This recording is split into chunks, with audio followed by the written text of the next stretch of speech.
Corona से अगर लड़ा जा सकता है, कोरोना से अगर बचा जा सकता है, कोरोना को अगर रोका जा सकता है तो सिर्फ और सिर्फ वैक्सीनेशन से।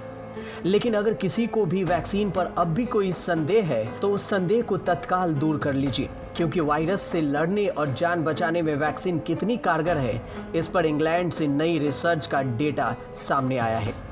वहां की हेल्थ मिनिस्ट्री की एजेंसी पब्लिक हेल्थ इंग्लैंड ने दिसंबर से अप्रैल के बीच जो अध्ययन किया है उसके मुताबिक एस्ट्राजेनेका की वैक्सीन की एक डोज मौत के खतरे को 80% तक कम कर देती है।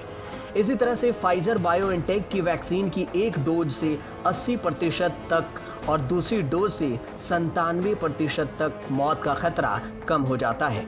इस अध्ययन के मुताबिक जिन लोगों को वैक्सीन नहीं लगी उनके मुकाबले वैक्सीनेटेड व्यक्ति को एस्ट्राजेनेका वैक्सीन के सिंगल डोज से 55% और फाइजर की वैक्सीन के सिंगल डोज से 44% तक खतरे से सुरक्षा मिलती है। ये आंकड़े इस बात का सबूत है कि वैक्सीन की कोरोना के तूफान में बचाव का सबसे कारगर तरीका है और इसी से लाखों जानें बचाई जा सकती है।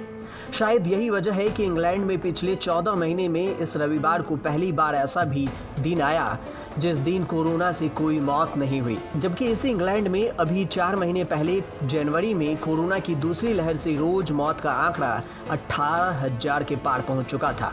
ये इसलिए हुआ कि इंग्लैंड ने तेजी से वैक्सीनेशन किया। अब तक 18+ की 67% आबादी को वैक्सीन का पहला डोज लगा दिया गया है। 34% आबादी को वैक्सीन का दूसरा डोज भी मिल गया। वैक्सीनेशन की वजह से इंग्लैंड अब अपने यहाँ लॉकडाउन के कड़े प्रतिबंधों को हटाने लगा है और अर्थव्यवस्था को भी फिर से रफ्तार देने में जुट गया है। ये वैक्सीनेशन पर भारत के लिए सीखने वाली बात है और सुकून देने वाली खबर एस्ट्राजेनेका वैक्सीन पर है, जिससे मौत का खतरा 80% तक कम हो जाने की बात इंग्लैंड के अध्ययन में की गई है, क्योंकि एस्ट्राजेनेका वैक्सीन की कोविशील्ड के नाम से भारत के टीकाकरण अभियान में सबसे ज्यादा लगाई जा रही है और जिसका उत्पादन पुणे के सीरम इंस्टीट्यूट कर रहा है। भारत में अब तक कोविशील्ड की करीब 15 करोड़ 66 लाख डोज लगाई जा चुकी है, जबकि भारत बायोटेक की कोवैक्सीन की करीब 1 करोड़ 71 लाख डोज लगाई जा चुकी है। अब कोविशील्ड पर तो इंग्लैंड से पक्की रिसर्च आ गई है कि वायरस से मौत का खतरा ये कम से कम कर देती है और कोवैक्सीन के बारे में तो दुनिया भर के बड़े एक्सपर्ट कह चुके हैं कि ये नए वेरिएंट पर भी कारगर है। इसलिए अब देश की पूरी ताकत वैक्सीनेशन को हर हाल में तेज करने पर लगनी चाहिए, जिससे ज़्यादा से ज़्यादा लोगों की जान बचाई जा सके, क्योंकि कोरोना वायरस देश में हर घंटे 161 लोगों की जान ले रहा है। पिछले 24 घंटे में 3,29,000 नए केस सामने आए हैं और 3,876 लोगों की जान गई है।